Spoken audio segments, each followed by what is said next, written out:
Alright.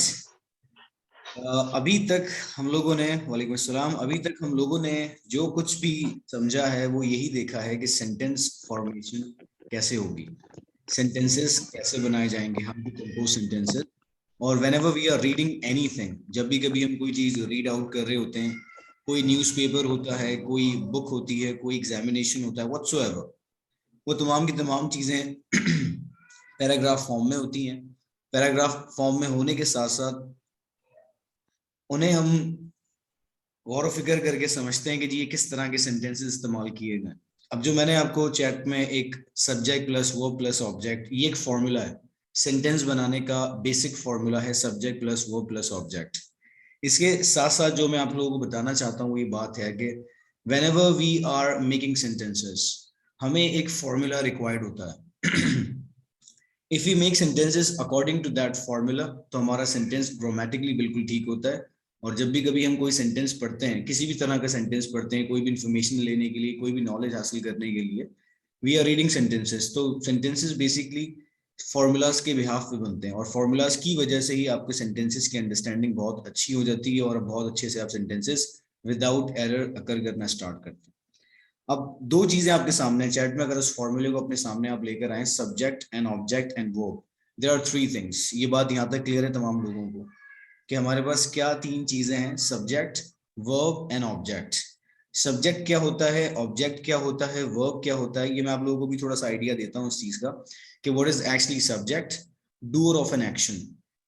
What do I mean by that, doer of an action. Action से मुराद है कि हम जब भी कभी किसी से बात करते हैं, कोई भी काम करते हैं, तो वो बेसिकली एक्शंस कहलाते हैं। Like if I am calling someone my friend, I am calling his name, तो मैं ये एक्शन कर रहा हूँ, तो दिस इज कोई एक्शन करने वाला है और कोई एक्शन रिसीव करने वाला है। जो रिसीव करने वाला होता है action, that is called object. और सब्जेक्ट क्या होता है, जो एक्शन कर रहा होता है। मिसाल के तौर पे आप क्रिकेट खेल रहे हैं, क्रिकेट खेलते हुए आप बैटिंग कर रहे हैं, और जब आप कोई शॉट मारते हैं, you are doing an action. तो ये जो एक्शन किया है, जिसने किया है, उसको हम सब्जेक्ट कहते हैं। कोई भी काम, कोई भी एक्शन करने वाला सब्जेक्ट कहलाता है। जिस चीज पे एक्शन होता है, जो चीज एक्शन रिसीव करती है, जैसे आई किक द बॉल, मैंने बॉल को किक मारी, तो जिसने किक मारी, he has done the action, उसने एक्शन परफॉर्म किया, वो सब्जेक्ट कहलाता है। और जिस चीज पे एक्शन परफॉर्म हुआ, वो ऑब्जेक्ट कहलाता है। बस ये दो सिंपल सी बातें, सिंपल सी अंडरस्टैंडिंग है। एक्शन करने वाला, मिसाल के तौर पे I am cooking biryani, subject क्या है जो एक्शन कर रहा है, वो कौन कर रहा है, आई। अगर आई की जगह मैं कहता कि हामिद इज कुकिंग बिरयानी, और अगर मैं इसकी जगह कहता कि Alina is cooking biryani, Alina is my subject, at the same point Hamid is my subject. And अगर आखिर में देखें सेंटेंस के, तो कोई ना कोई चीज का नाम आ रहा है, बिरयानी, फिश, एनीथिंग, कोई भी डिश का आप नाम ले सकते हैं, but it should be a name of something. अब जो बात समझने वाली है वो क्या है कि सब्जेक्ट और ऑब्जेक्ट, दो मैंने थोड़ी सी डेफिनेशन देके पॉइंट क्लियर करने की कोशिश की। वो क्या था कि सब्जेक्ट वो होता है जो एक्शन परफॉर्म करता है, और ऑब्जेक्ट वो होता है जो एक्शन रिसीव करता है। और आज हमारा जो टॉपिक है नाउन। अब मैं ये कनेक्ट क्या करना चाह रहा हूँ, बड़े गौर से समझने की कोशिश करनी है आपने। सब्जेक्ट में मोस्टली नाउन और प्रोनाउन होते हैं, जनरली नाउन और प्रोनाउन होते हैं। लाइक अकॉर्डिंग टू अली, अब Ali is my subject and according two is not my subject. अगर मुझसे कोई पूछे कि इस तीन वर्ड्स के अंदर what is the subject, I will give according to Ali, Ali is the subject. According to Ali, he is my friend. अब यहाँ पे मैंने सेंटेंस को थोड़ा और कंस्ट्रक्ट किया, that is something else. Subject में मोस्टली वी हैव नाउन और प्रोनाउन, एंड ऑब्जेक्ट में मोस्टली वी हैव नाउन और प्रोनाउन। तो आज जो चीज हम समझेंगे, जो चीज सब्जेक्ट में ऐड होती है, व्हाट इज कॉल्ड नाउन। तो वो नाउन होता क्या है, और ये कॉमन क्यों जानना जरूरी है, प्रॉपर क्यों जानना जरूरी है, countable, uncountable, concrete, compound and collective, ये नाउन जानना जरूरी क्यों है। क्योंकि मैं एक सेंटेंस आपके सामने लिखता हूँ और आप मुझे बताइएगा, चैट में अगर आप देखें तो एक सेंटेंस में टाइप कर रहा हूँ, और वो सेंटेंस मुझे बताएं कि ये ठीक, ये बल्कि मैं सेंटेंस आपसे पूछ लेता हूँ उर्दू के अंदर, आप इसको इंग्लिश में ट्रांसलेट कीजिएगा। पुलिस ने हमें चारों तरफ से घेर लिया है। सराउंडेड, घेरने के लिए हम इस्तेमाल करते हैं सराउंडेड। अब जो आप जुमला बनाएंगे, पुलिस ने हमें चारों तरफ से घेर लिया है, पुलिस हैव सराउंडेड अस और police has surrounded us, we got surrounded by police. Now that is a passive sentence, Osama. Right now we are trying to make simple sentence like Maida has made a sentence, police has surrounded us. In this way we can make a complete sentence. अब यहाँ पे जो एक word आपने इस्तेमाल किया police, alright, police has surrounded us. Thank you Ravil and thank you Hamoud as well. Police have surrounded us. Very nice. Thank you very much Hamoud. अब हमूद जो आपके सेंटेंस में एरर है, एक तो कैपिटलाइजेशन क्या है। जब भी कभी हम कोई प्रॉपर नाउन मेंशन करते हैं, कोई भी नाउन मेंशन करते हैं, तो हम कोशिश ये करते हैं उसकी क्लास देख के कैपिटलाइजेशन वाला रूल अप्लाई करते हैं। मैं आपके साथ ये कैपिटलाइजेशन वाले कुछ रूल्स हैं, like there are 7 to 8 rules and you will get to know कि कहाँ पे किस लेटर को कैपिटलाइज करना और किस लेटर को कैपिटलाइज नहीं करना। वो इंशाल्लाह मैं आपके साथ कल वाले लेक्चर में शेयर करूंगा, it will help you as well. अब यहाँ पे पुलिस बेसिकली हम गौर करें तो पुलिस ने एक एक्शन परफॉर्म किया सराउंड करने वाला, और पुलिस के साथ कुछ लोगों ने हैज लगाया। पुलिस को एक समझते हुए, एक बंदा कभी भी आपको चारों तरफ से सराउंड नहीं कर सकता, तो मींस मोर देन वन। एक और सेंटेंस, पुलिस मुझे पकड़ने आ रही है, convert into English please. Police मुझे पकड़ने आ रही है, इसको इंग्लिश में कैसे कन्वर्ट करेंगे? ये मैं आपको थोड़ा सा नाउन से रिलेटेड एक्टिविटीज और ये कुछ चीजें हैं जो मैं जानना चाहता हूँ कि what do you exactly know. Police मुझे पकड़ने आ रही है, कैसे आप सेंटेंस बनाएंगे? प्लीज ट्रांसलेट इनटू इंग्लिश जैसे भी आप जानते हो। Police are coming to arrest me. Alright, very nice. Alright Amood, you are saying police are coming to arrest me, thank you very much. Anyone else? हम जो generally the police is coming to arrest me, that's very fine as well, good. And police will coming to arrest. Alright Ghayas, यहाँ पे थोड़ा सा tense का है, police मुझे पकड़ने आ रही है, तो ये कंटिन्यूअस टेंस है, प्रेजेंट कंटिन्यूअस का जुमला और इसका फॉर्मूला इस्तेमाल किया जाएगा। जैसे उसामा कुरैशी, हमूद यहाँ पे सेंटेंसेस बना रहे हैं, तो ये देखें फॉर्मूला इस्तेमाल कर रहे हैं, पुलिस इज और आई एम, दे आर, इस तरह police are come to arrest me. अब ये थोड़ा सा हम जब सेंटेंसेस पढ़ेंगे रवील, तो आपको ये फॉर्मूलाज क्लियर हो जाएंगे। आपके सेंटेंसेस में थोड़ी सी गलती है। अब ये पुलिस के साथ आर क्यों लगाया है? अगर नॉर्मली हम लोग इसको देखें तो हम पुलिस के साथ आर इस्तेमाल नहीं करते हैं, मोस्टली हम लोग एज इस्तेमाल करते हैं। जब कोई कलेक्टिव नाउन एक्शन कर रहा होता है तो उसके साथ हम आर, ये थोड़ा सा डिटेल्ड आइडियाज देने के लिए इस टॉपिक मैंने ऐसी ट्रांसलेशन आप लोगों के साथ शेयर किए ताकि आप लोगों को आइडियाज हो जाएं, ठीक है। अब जैसे मिसाल के तौर पे एक और सेंटेंस मैं आपको बताना चाहूंगा, लेकिन उससे पहले चले मूव ऑन करते हैं और कुछ चीजें देखते हैं कि टाइप्स ऑफ नाउन्स में हमारे पास क्या है, because it's a group of men. It's a group of men. All right, Umar, thank you very much. We are moving on. Let's see. Okay, तो सब्जेक्ट में और ऑब्जेक्ट में मोस्टली हमारे पास noun और प्रोनाउंस होते हैं। आज हमारा टॉपिक है नाउन, और प्रोनाउन के हवाले से हम कल चीजें इंशाल्लाह फर्दर एक्सप्लोर करेंगे, डिस्कवर करेंगे, like what are the other things related to pronoun and nouns. Pronoun एक अलग चैप्टर है, नाउन एक अलग चैप्टर है, and we have verb, verb एक अलग चैप्टर है, adjective means we are in parts of speech. हम पार्ट्स ऑफ स्पीच को क्रैक कर रहे हैं, जिसके बाद हमें पता चलेगा how to compose sentences which are grammatically correct. जब हमें अपनी चीजों पे कॉन्फिडेंस आ जाता है तो हमारा कॉन्फिडेंस लेवल कभी भी शेक नहीं होता। अक्सर लोग ये बात भी कहते हैं कि जी मेरा कॉन्फिडेंस लूज हो गया था जिसकी वजह से मैं ये एक्टिविटी परफॉर्म नहीं कर पाया, but I would like to inform you, आपके अंदर कॉन्फिडेंस बहुत ज्यादा है। बट द पॉइंट इज, जहां जहां पे आपको ये फील होता है कि दैट मेरी नॉलेज में कमी आ गई, ये चीज मुझे नहीं पता, वहां पे आप कॉन्फिडेंस लूज कर जाते हैं। So it's basically the game of knowledge. All right. Types of pronoun, types of noun we have: common, proper, countable, uncountable, and we have concrete, abstract, compound, and collective. सबसे पहले हम common noun के बारे में बात करते हैं। आसान अल्फाजों में आपके पास एक नोटपैड होना चाहिए जहां पे आप अपनी अंडरस्टैंडिंग के हवाले से कॉन्सेप्ट्स नोट करेंगे कि जी मेरे पॉइंट ऑफ व्यू से कॉमन नाउन ये होता है। मैं आपको सिंपल आइडियाज देना चाहूंगा आफ्टर रीडिंग द डेफिनेशंस, कि डेफिनेशंस क्या कहती हैं और मेरी अपनी अंडरस्टैंडिंग क्या, और आप मेरी अंडरस्टैंडिंग को जानने के बाद अपनी अंडरस्टैंडिंग कैसे डेवलप कर सकते हैं। टाइप्स ऑफ नाउन्स, अब जैसे हमें सब्जेक्ट चूज करना है तो हमने सब्जेक्ट अलग अलग तरीके के चूज करने होते हैं, कभी कॉमन होता है, कभी प्रॉपर होता है, कभी काउंटेबल होता है, कभी अनकाउंटेबल होता है। इन्हीं को देखते हुए फिर हमें हेल्पिंग वर्ब चूज करना होता है। अक्सर लोग गलती कहाँ कर जाते हैं, जैसे what is the criteria to take admission in your college. अगर मैं आपसे इस सेंटेंस को आपके सामने रखूं और आप लोगों से पूछूं what is the criteria to take admission in your college, आपके कॉलेज में दाखिला लेने का क्राइटेरिया क्या है, ये सेंटेंस आपको क्या लगता है, ये सेंटेंस ठीक है या गलत है? प्लीज अपना पॉइंट ऑफ व्यू मुझे बताएं so I can understand what is the criteria to take admission in this college और in your college. What do you think, is this a right sentence और अ रॉन्ग सेंटेंस?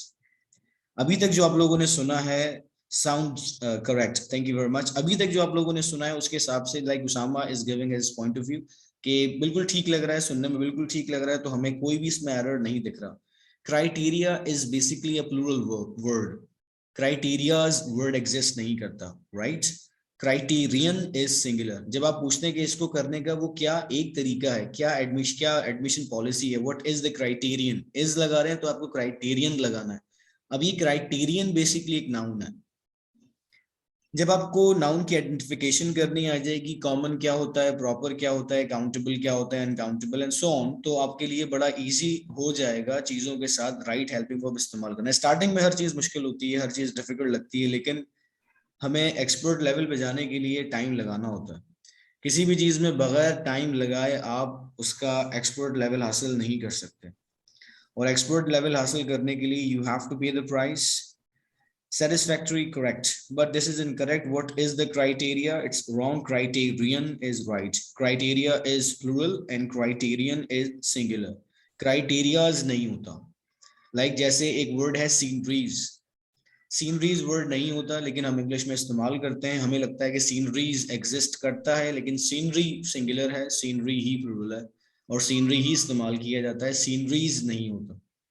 लेकिन हम फिर भी इस्तेमाल कर रहे होते हैं because nobody wants to correct us and nobody thinks कि ऐसा कोई इनकरेक्ट सेंटेंस भी हो सकता है। So we are learning according to basic rules and regulations. तो हम इन तमाम चीजों को क्यों सीख रहे हैं? क्योंकि जब हमें पता होगा जी वर्ड कॉमन है, जो मैंने सब्जेक्ट इस्तेमाल किया है वो कॉमन है, वो प्रॉपर है, वो काउंटेबल है, वो अनकाउंटेबल है, वो कॉन्क्रीट है, वो एब्स्ट्रैक्ट है, कलेक्टिव है, कंपाउंड है, व्हाटसोएवर। जब हम ये चीजें मालूम होंगी तो हम करेक्ट हेल्पिंग वर्ब का इस्तेमाल कर सकेंगे और फिर सेंटेंसेस को प्रॉपर तरीके से लिख सकेंगे और जान सकेंगे कि वो क्या एरर्स हैं और वो क्या ऐसी चीजें हैं जो हमें सेंटर्स में पढ़ाई नहीं जाती, जो इतना डिटेल्ड हमें सिखाई नहीं जाती। कॉमन नाउन क्या होते हैं? सबसे पहले आसान अल्फाजों के अंदर मेरी अपनी डेफिनेशन जो आप खुद नोट डाउन कर लें, कॉमन नाउन क्या होता है? What is common? Common which is common for you, common which is common for me. किसी भी चीज का कॉमन नेम जो होता है, कोई भी कॉमन नेम आपके पास हो सकता है, जैसे मिसाल के तौर पे शहर, हर मुल्क में शहर होते हैं। मुल्क, मैंने मुल्क का नाम लिया। कंट्री, इट्स कॉमन, दुनिया में बहुत सारे कंट्री हैं। बट अर्थ, अर्थ एक ही प्लैनेट है, तो ये स्पेसिफिक हो गया।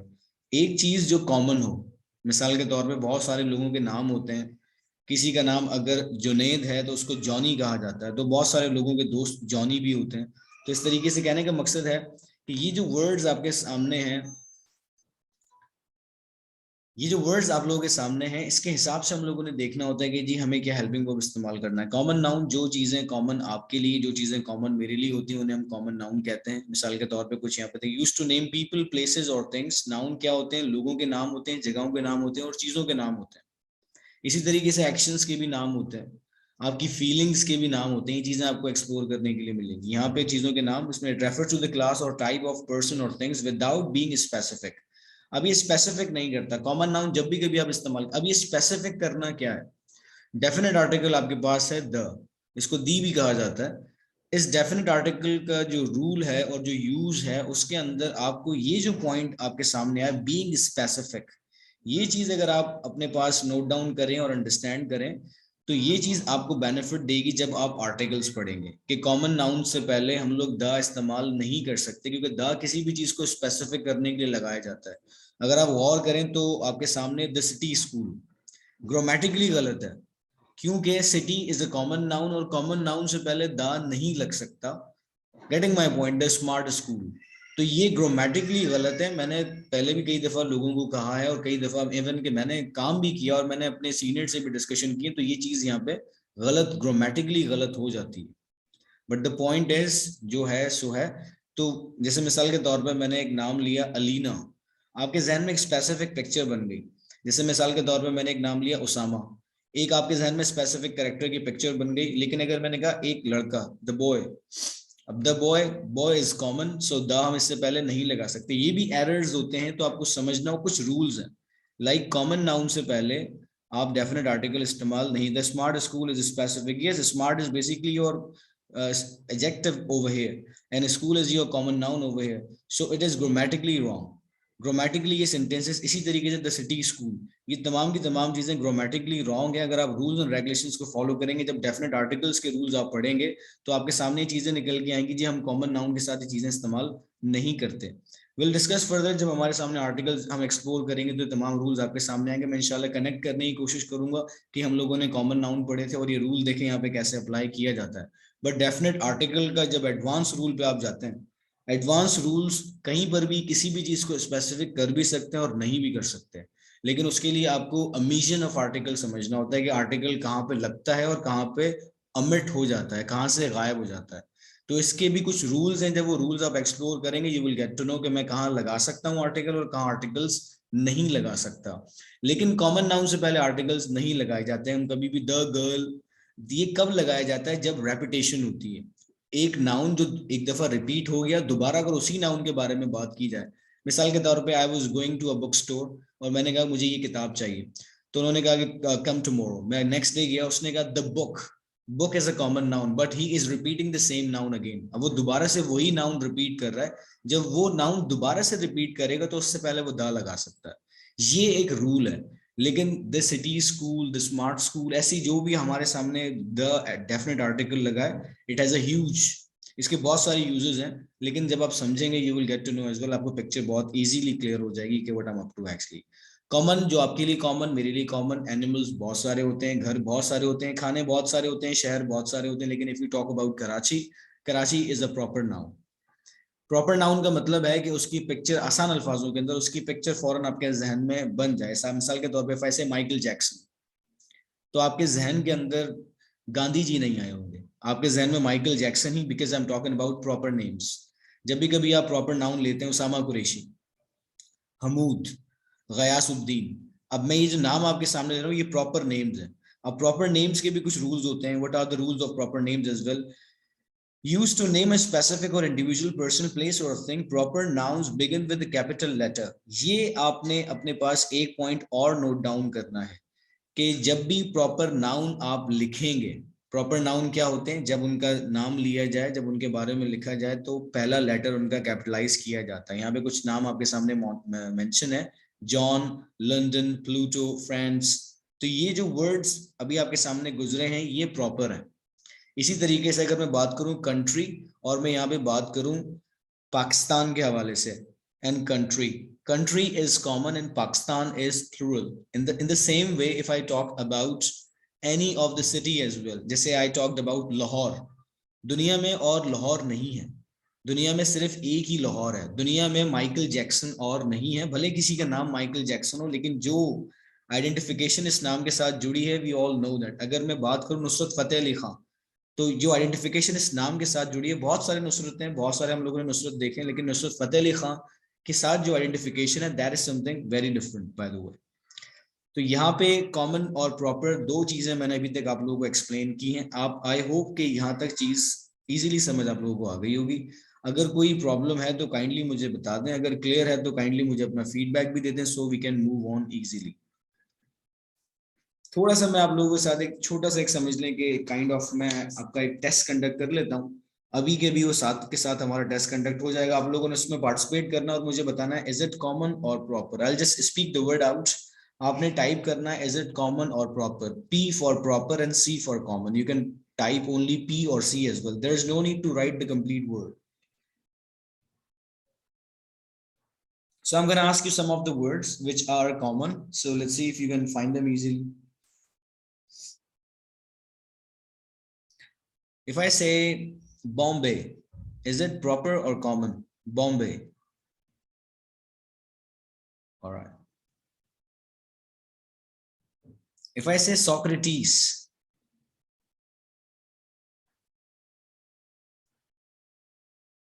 all right, Socrates, again, it's the name of a person, and it's Socrates. That's a very proper name, by the way. Socrates, we have one. All right. Further. Harry, proper. All right. Mango.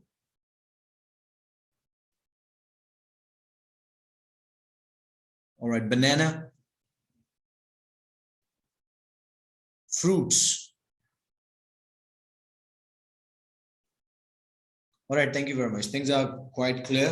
Further, इनकी जो additional rules हैं, we will get to know them as well, and let's move on further. Let's see what we have next. We have countable. अब दो चीजें आप लोगों ने यहाँ पे additionally अपने सामने लिखनी है, how many and how much. Kindly ये दो चीजें आप लोग लिख लें. कुछ मजीद क्वेश्चंस मैं आप लोगों से पूछूंगा क्योंकि बहुत इंपॉर्टेंट है ये क्वेश्चंस आप लोगों से पूछना, क्योंकि कुछ अनलर्न करना है हम लोगों ने यहाँ पे. जो चीजें पुरानी सीखी हुई हैं वो भी आपके सामने निकल के आ जाएंगी कि आप खुद देखें कि आपने क्या ऑलरेडी बेसिक कॉन्सेप्ट्स क्या बनाए हुए हैं जो बेसिकली गलत हैं. वो मैं भी आपसे क्वेश्चंस पूछता हूँ तो आप लोगों के सामने आ जाएंगे इंशाल्लाह. Now we are discussing about countable. दो चीजें आप लोग लिखें, how many and how much. जैसे मिसाल के तौर पे अगर मैं आप लोगों से पूछता हूँ आपके कितने दोस्त हैं, आप कैसे इस क्वेश्चन को बनाएंगे? How many friends do you have, right?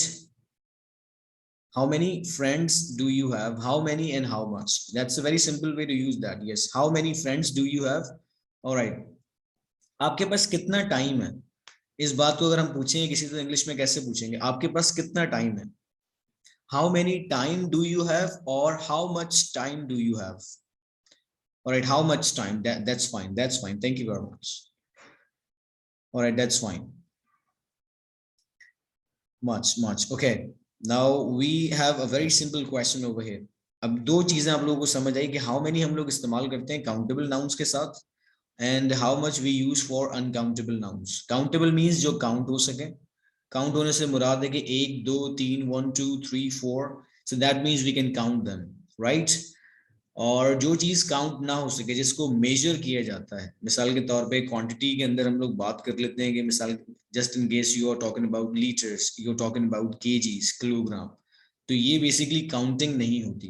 Count means 1 2 3. Like if I say I have 2 cell phones, तो यहाँ पे दो है 1 and 2, तो that is called countable. Uncountable which you can not count, that's very simple. Countable जो count कर सके, uncountable जो काउंट ना कर सके. अब कुछ क्वेश्चन है, आप UN लिख सकते हैं अनकाउंटेबल के लिए और C लिख सकते हैं काउंटेबल के लिए. मैं कुछ वर्ड्स आप लोगों के सामने पूछूंगा, आप लोगों ने मुझे बताना है इज इट काउंटेबल और अनकाउंटेबल. Okay, alright. सबसे पहले स्टार्ट करते हैं river. River, is it countable uncountable?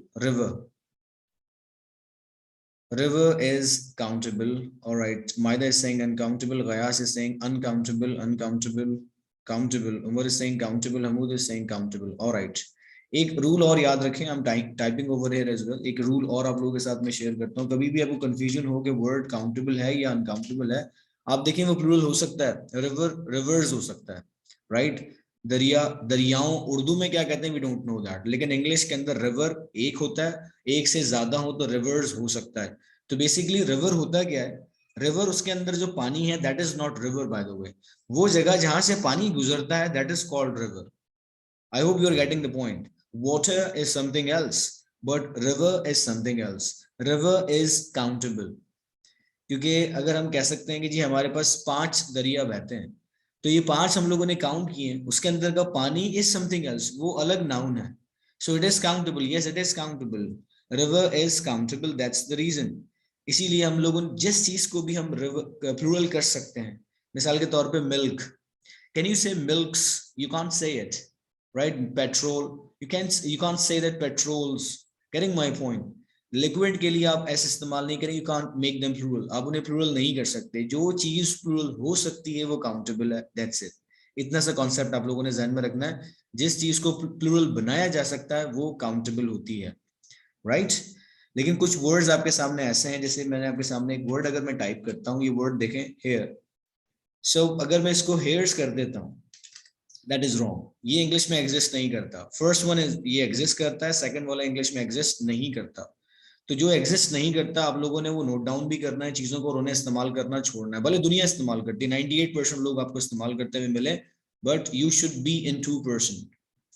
Waves of air is right, but मैं बालों के हवाले से बात कर रहा था कि हम बालों के हवाले से हेयर्स कहते हैं. जैसे फिशेज एक वर्ड हम लोग इस्तेमाल करते हैं. अगर आपके पास एक फिश है तो फिश, दो हैं तो फिशेज, ये भी गलत कॉन्सेप्ट है. एक काइंड है और 10 मछलियां हैं तब भी फिश, आई हैव 10 फिश। और अगर अलग अलग काइंड्स हैं, मिसाल के तौर पे आपके पास 10 मछलियां और 2 काइंड्स की हैं, तो आप कहेंगे fishes, I have 10 fishes just because of their kinds. अलग अलग काइंड्स हैं तो फिशेस। अगर एक ही काइंड की 50 मछलियां भी आपके पास मौजूद हैं तब भी आप ये कहेंगे आई हैव 10 और 50 फिश, अगर सेम काइंड की हैं। यही रूल अप्लाई किया जाता है बालों के ऊपर भी। अगर आपके जो बाल हैं वो एक ही क्वालिटी के, सारे सर पे एक ही क्वालिटी के बाल है, तो इसका मतलब है कि वो हेयर्स नहीं बन सकता। वो एक ही क्वालिटी, एक ही जॉनरा है, तो इसीलिए हम उसके साथ हमेशा हेयर इस्तेमाल करते हैं, हम हेयर्स नहीं करते। ग्रामेटिकली चीजें गलत होती हैं। आई होप ये बात आप लोगों को समझ आई होगी। अब एक वर्ड आप लोगों के सामने मैं और बोलने लगा हूं, इस पे मेरी अक्सर लोगों से डिबेट हुई है और मेजोरिटी ऑफ द टाइम मुझे ये आंसर सही नहीं मिला। लेट्स सी आप लोगों की अपनी अंडरस्टैंडिंग क्या है। अब जो कॉन्सेप्ट्स हम लोगों ने देखे, काउंटेबल अनकाउंटेबल, ये बड़ी कंफ्यूजिंग चीज है। अक्सर लोग इसमें बहुत ज्यादा कंफ्यूज हो जाते हैं कि काउंटेबल क्या, अनकाउंटेबल क्या। एक रूल मैंने आपको बताया how many and how much वाला। अगर आप कंफ्यूज हो रहे हैं, सेंटेंस बना के देखें how many and how much के साथ। उसके बाद भी अगर समझ नहीं आ रहा तो आप दूसरा मेथड अप्लाई करें, उसको प्रूवल करने की कोशिश करें। अगर वो प्रूवल हो जाता है that means it is countable. लेकिन कुछ रूल्स आपके सामने, जैसे मैंने फिशेस वाला ये कॉन्सेप्ट आपके सामने रखा, तो ये कॉन्सेप्ट भी रखना जरूरी है ताकि आपको पता चले कि हाँ जी कुछ चीजें ऐसी भी हैं।